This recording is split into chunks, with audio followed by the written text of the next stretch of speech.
بسم اللہ الرحمن الرحیم الحمد للہ رب العالمین اللہم صلی وسلم وبارک علی سیدنا و نبینا محمد وعلی آلہ واصحابہ اجمعین اما بعد والضرب الثالث هو قیاس الشبہ وهو ان يحمل فرع على اصل بضرب من الشبہ وذلك مثل ان يتردد الفرع بين اصلين يشبه أحدهما في ثلاثة أوصاف ويشبه الآخر في وصفين فيرد إلى أشبه الأصلين به۔ قیاس کی تیسری قسم ہے قیاس الشبہ۔ قیاس الشبہ، قیاس شبہ کسے کہتے ہیں کہ کسی بھی مشابہت کی نوعیت سے فرع کو اصل پر محمول کرنا، یہ قیاس شبہ کہلاتا ہے۔ کیا کہلاتا ہے یہ؟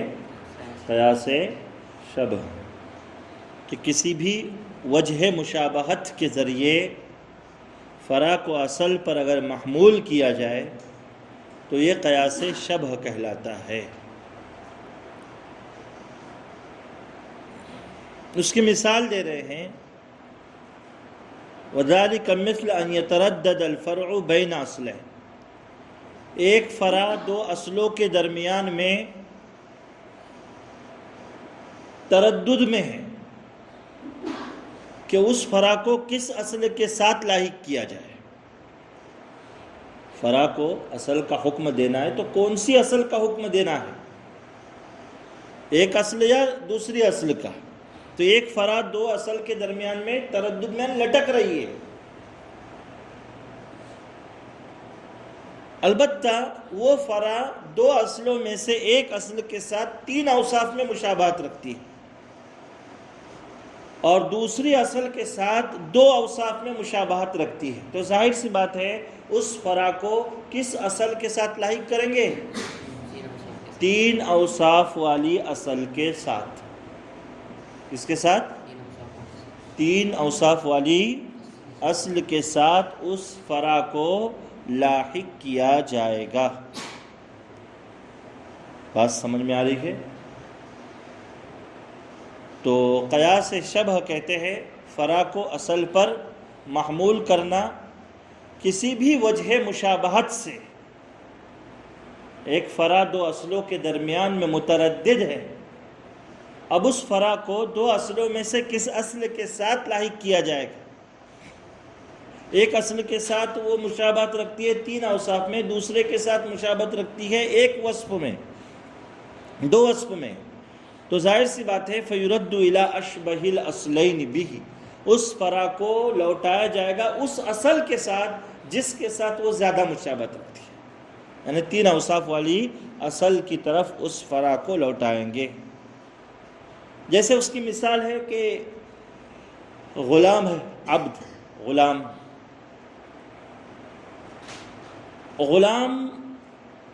حر یعنی آزاد آدمی کے بھی مشابہ ہے اور بہیمہ یعنی چوپائے کے بھی مشابہ۔ غلام حر یعنی آزاد آدمی کے بھی مشابہ ہے اور بہیمتن یعنی چوپائے کے بھی مشابہ ہے۔ اب غلام کو آزاد آدمی کے ساتھ لاحق کریں گے یا چوپائے کے ساتھ؟ تو کہتے ہیں کہ غلام آزاد آدمی کے ساتھ تین اوصاف میں مشابہت رکھتا ہے۔ کتنے اوصاف میں؟ تین اوصاف۔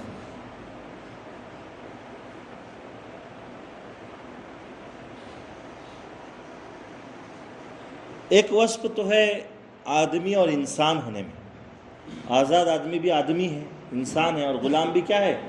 انسان ہے۔ دوسرا وصف ہے شرعی احکامات کے مکلف اور مخاطب ہونے میں۔ شریعت کے احکامات کا جیسے آزاد آدمی مخاطب ہے ویسے کچھ تخفیف کے ساتھ ہی صحیح، لیکن غلام بھی مخاطب ہے۔ غلام بھی کیا ہے؟ بھائی نماز آزاد آدمی پر فرض ہے تو غلام پر فرض ہے کہ نہیں؟ اس پر بھی فرض ہے۔ تو شرعی احکامات کا آزاد آدمی بھی مخاطب ہے اور غلام بھی، دو وصف ہو گئے۔ تیسرا وصف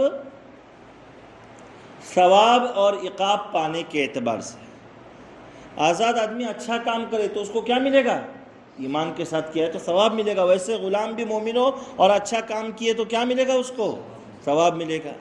آزاد آدمی نے کوئی جرم کا ارتکاب کیا، شراب پی لی تو اس کو 80 کوڑے مانگے جائے گی، تو غلام نے بھی اگر شراب پی تو اس کو بھی کوڑے مارے جائے کہ نہیں؟ چاہے 40 ماریں گے، نصف حد ہوگی لیکن حد تو جاری ہوں گی، سزا جاری ہوگی۔ تو 3 اوصاف آدمی ہونے میں، شریعت کے احکامات کا مخاطب اور مکلف ہونے میں، اور تیسرا وصف ثواب و عقاب پانے کے اعتبار سے غلام کس کے مشابہ ہیں؟ حر، آزاد آدمی کے مشابہ۔ اور 2 اوصاف میں یہ بہیمہ کے مشابہ ہے۔ کس کے مشابہ؟ بہیمہ کے مشابہ۔ کتنا اوصاف میں؟ ایک وصف تو ہے مال متقوم ہونے کے اعتبار سے، بہیمہ جانور بھی مال متقوم ہے، اور غلام بھی کیا ہے؟ غلام کی بھی قیمت لگتی ہے نا۔ جانور خود مالک نہیں ہوتا، وہ کیا ہوتا ہے؟ مملوک ہوتا ہے، کسی کی ملکیت میں ہوتا ہے۔ ویسے غلام بھی کیا ہوتا ہے؟ مملوک ہوتا ہے، کسی کی ملکیت میں ہوتا ہے۔ بات سمجھے؟ تو 2 اوصاف میں غلام کس کے مشابہ ہیں؟ بہیمہ، چوپائے کے مشابہ ہیں۔ اور 3 اوصاف میں کس کے مشابہ ہیں؟ آزاد آدمی کے مشابہ ہیں۔ اب غلام کو اگر حکم دینا ہے تو کس کے ساتھ لاحق کریں گے؟ آزاد آدمی کے ساتھ لاحق کریں گے۔ فَيُرَدُّ إِلَىٰ أَشْبَهِ الْأَصْلَيْنِ بِهِ، یہ مطلب ہے اس کا۔ بات سمجھے؟ اسی کو کہتے ہیں قیاس شبہ۔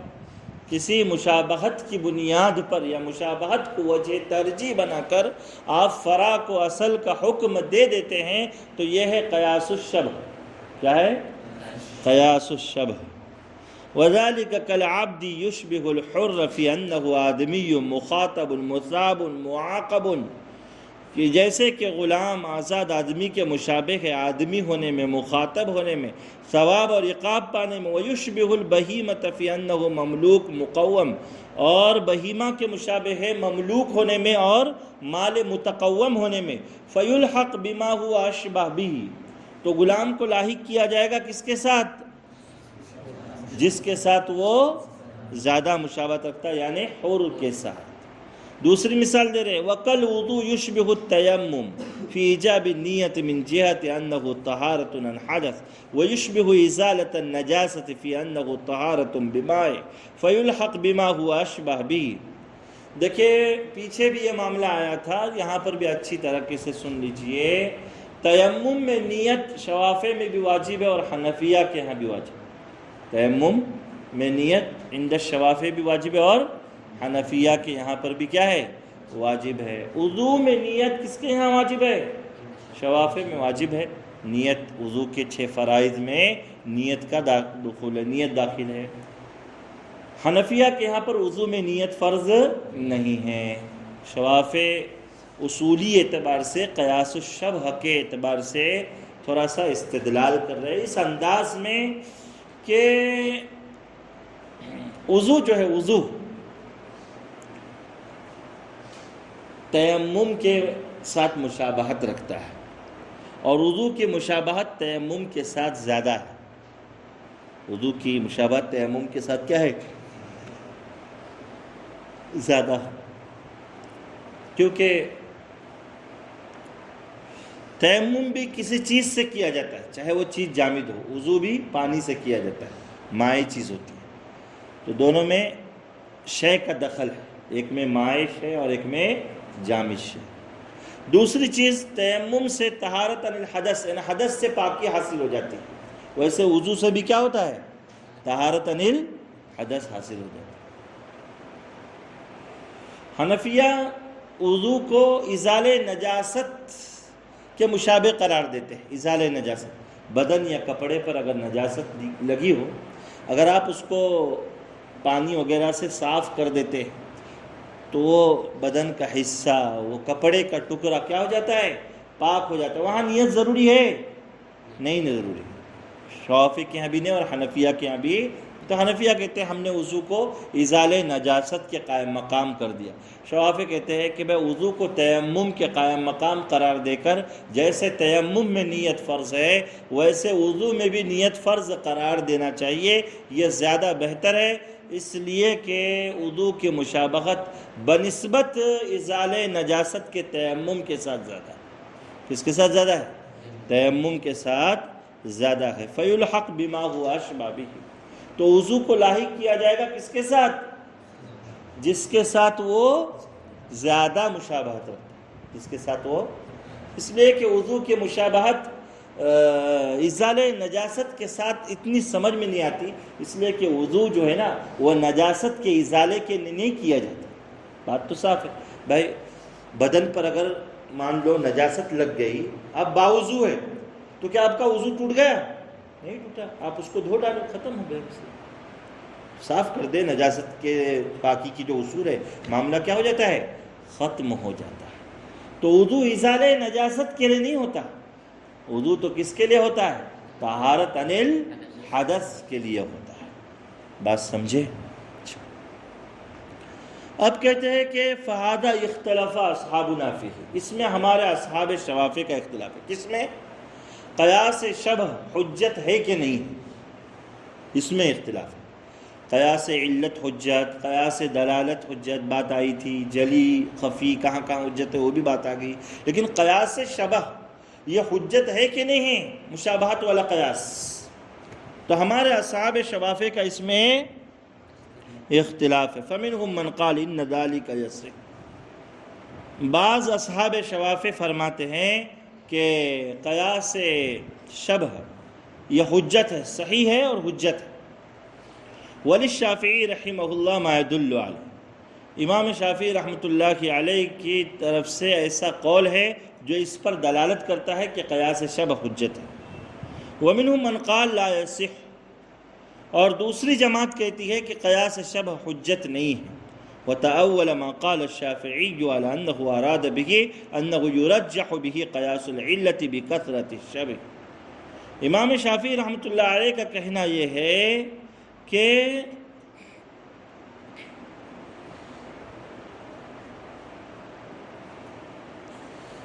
وتأول ما قال الشافعي ما يدل عليه، امام شافعی رحمۃ اللہ علیہ کی ایسی عبارت ہے رسالہ میں جس سے یہ سمجھ میں آتا ہے کہ قیاس شبہ کو کیا مانتے ہیں؟ وہ حجت مانتے ہیں. جبکہ یہ دوسری جماعت کہتی ہے کیا شوافی کی کہ قیاس شبہ حجت. اور امام شافعی رحمۃ اللہ علیہ نے جو رسالہ میں جو تعبیر اختیار کی ہے وہاں مطلب یہ ہے کہ کثرت مشابہت سے قیاس علت کو ترجیح حاصل ہوگی، یہ ان کا مطلب ہے.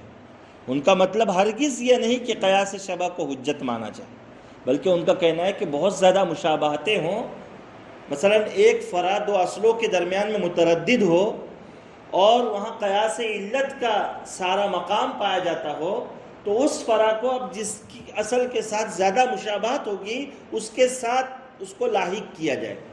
یہ مطلب ہے ان کا، یہ مطلب ہے امام شافعی رحمۃ اللہ علیہ کا. رسالہ میں آپ نے جو تعبیر اختیار کی ہے اس تعبیر کا منشا یا شوافی کی دوسری جماعت یہ قرار دیتی.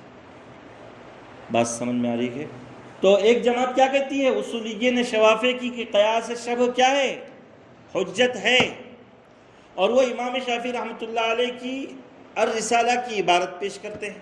اور دوسری جماعت کیا کہتی ہے کہ قیاس شبہ حجت نہیں ہے، اور وہ کیا کہتے ہیں کہ امام شافعی رحمۃ اللہ علیہ کی جو عبارت آپ کتاب الرسالہ کی پیش کر رہے ہیں اس میں کثرت مشابہت کی وجہ سے قیاس علت کو ترجیح حاصل ہوگی، اس کا بیان ہے، نہ ایک قیاس شبہ کی حجت کا بیان، نہ ایک قیاس شبہ کو حجت ماننے کا تذکرہ، اس کا حجت ماننے کا تذکرہ نہیں ہے. بات سمجھ میں آ رہی ہے؟ وَاخْتَلَفَ الْقَائِلُونَ بِقِيَاسِ الشَّبْهِ، اب کہتے ہیں کہ جو لوگ قیاس شبہ کو حجت مانتے ہیں، اب وہ دو جماعتیں بن گئی. ایک جماعت تو کیا ہے؟ حجت مانتی ہے، دوسری جماعت حجت نہیں مانتی ہے. امام شیرازی کا موقف حجت نہ ماننے والوں کے ساتھ ہے کہ مشابہت یعنی قیاس شبہ حجت نہیں ہو سکتی، اس لیے کہ شریعت میں اعتبار دلیل کا ہوتا ہے، اعتبار علت کا ہوتا ہے، مشابہت کا کوئی اعتبار نہیں ہوتا ہے۔ شریعت کے احکامات مشابہتوں پر منحصر نہیں ہیں، شریعت کے احکامات کا تعلق مشابہتوں سے نہیں ہے۔ بات سمجھ میں آ رہی ہے؟ تو وَاخْتَلَفَ الْقَائِلُونَ بِقِيَاسِ الشَّبْهِ، جو لوگ قیاس شبہ کو حجت مانتے، اس کے جو قائلین ہیں، ان کے درمیان میں اس بات میں اختلاف ہوا ہے کہ وہ مشابہت کیسی ہونی چاہیے۔ تو ان میں سے بعض نے کہا الشبہ الذی یرد بہ الفرع الی الاصل یجب ان یکون حکما، کہ وہ مشابہت جس مشابہت کے ذریعے سے فرع کو اصل کا حکم دیا جاتا ہے، وہ مشابہت حکم کے انداز میں ہونا ضروری ہے۔ کس کے انداز میں ہونا چاہیے؟ حکم کے انداز میں ہونا چاہیے۔ اور دوسری جماعت کہتی ہے ومنہم من قال یجوز ان یکون حکما ویجوز ان یکون صفتا، وہ مشابہت حکم کے انداز کی بھی ہو سکتی ہے اور صفت کے انداز کی بھی ہو سکتی ہے۔ جو لوگ قیاس شبہ کو حجت مانتے ہیں، ان میں سے ایک کا کیا کہنا ہے کہ وہ مشابہت کیسی ہونی چاہیے؟ حکم کے انداز کی ہونی چاہیے، جیسے جائز ہے، حرام ہے، واجب ہے، ایسا حکم بیان ہونا چاہیے اس میں، مشابہت میں۔ اور دوسری جماعت کیا کہتی ہے کہ نہیں، مشابہت حکم بھی ہو سکتی ہے اور صفت بھی ہو سکتی ہے، جیسے غلام کو ہم آزاد آدمی کے مشابہ قرار دے رہے ہیں اس کے اعتبار سے، آدمی ہونے کے اعتبار سے، تو یا پھر جو ہے مخاطب ہونے کے اعتبار سے۔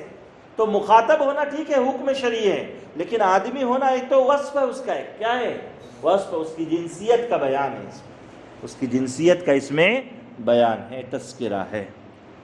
والاشبہ عندی، اب امام شیرازی رحمۃ اللہ علیہ اپنا موقف واضح کر، امام شیرازی رحمۃ اللہ علیہ اپنا موقف واضح کر رہے کہ ان کے نزدیک کیا صحیح ہے۔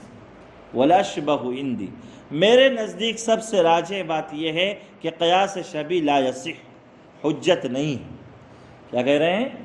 میرے نزدیک والاشبہ عندی ان قیاس الشبہ لا یصح، قیاس شبہ میرے نزدیک حجت نہیں ہے۔ کیوں؟ لأنه ليس بعلة الحكم عند الله عز وجل ولا دلیل علی العلة، اس لیے کہ قیاس شبہ نہ تو اللہ تعالیٰ کے یہاں پر حکم کی علت ہے، نہ علت پر دلیل ہے۔ بھائی قیاس شبہ نہ حکم کی علت ہے، نہ علت پر کوئی رہبری کرتی، کوئی رہنمائی کرتا ہے۔ فلا يجوز ان يعلق الحکم علیہ، لہذا ایک ایسی چیز جو صرف مشابہت ہے، جو نہ حکم کی علت ہے نہ دلیل علی العلت ہے، اس کو آپ حجت نہیں مان سکتے، اس کو آپ حجت نہیں مان سکتے۔ حجت مان کر آپ اس پر شرعی احکامات کا ڈیپینڈ یا دار و مدار نہیں رکھ سکتے، اس پر آپ شریعت کے احکامات کی بنا اس کی عمارت کھڑی نہیں کر سکتے۔ فلا يجوز ان يعلق الحکم علیہ، لہذا اس پر شریعت کے احکامات کی عمارت کھڑی کرنا جائز نہیں ہے، عمارت کھڑی کرنا صحیح نہیں ہے۔ یہ کہنا ہے کس کا؟ امام شیرازی رحمۃ اللہ علیہ کا۔ بہرحال امام شیرازی رحمۃ اللہ علیہ کے یہاں پر قیاس شبہ انہوں نے بیان تو کیا، لیکن ان کے بارے میں ان کا مسلک کیا ہے کہ قیاس شبہ حجت نہیں ہے۔ کیوں؟ اس لیے کہ نہ تو وہ حکم کی علت ہے، نہ دلیل علی العلت ہے، علت پر دلیل بھی نہیں، رہبری بھی نہیں، اور حکم کی علت بھی نہیں۔ تو پھر ایسی چیز کا اعتبار کرنے کی یا اس پر شریعت کا کوئی حکم معلق کرنے کی، چسپاں کرنے کی کوئی ضرورت بھی نہیں ہے۔ تو یہاں پر قیاس کی جو 3 قسمیں ہیں ان کا بیان ختم ہو گیا، قیاس علت، قیاس دلالت اور قیاس شبہ۔ قیاس علت کی انہوں نے 2 قسمیں کی تھی، قیاس جلی اور قیاس خفی۔ تو قیاس علت بھی حجت ہے، دلیل ہے، قیاس دلالت بھی متفق طور پر حجت ہے، دلیل ہے، البتہ اس کو مقام کس کا حاصل ہے وہ بھی انہوں نے بتا دیا تھا کہ قیاس دلالت قیاس خفی کے قائم مقام ہے، لیکن اگر جو معنی نکالا گیا اس پر تمام کا اتفاق ہو جائے پھر وہ قیاس جلی کے قائم مقام ہو جاتا ہے، یعنی دلائل کے اعتبار سے اس کو ایک مضبوطی مل جاتی۔ البتہ قیاس شبہ کے بارے میں انہوں نے فرمایا کہ امام شیرازی رحمۃ اللہ علیہ نے پہلے تو 2 موقف ذکر کیے، ایک موقف کے اعتبار سے قیاس شبہ دلیل ہے، حجت ہے، اور دوسرے موقف کے اعتبار سے حجت نہیں ہے۔ اب وہ کس انداز میں ہونی چاہیے جو لوگ حجت مانتے ہیں؟ تو ان کے یہاں پر ایک کہتا ہے کہ حکم کے انداز میں، اور ایک کہتا ہے حکم کے انداز میں ہو یا صفت کے انداز میں ہو، دونوں صورتوں میں جائز ہے۔ اور امام شیرازی رحمۃ اللہ علیہ کا موقف یہ ہے کہ قیاس شبہ آپ کے نزدیک حجت نہیں ہے۔ تو یہاں پر یہ بیان مکمل ہو۔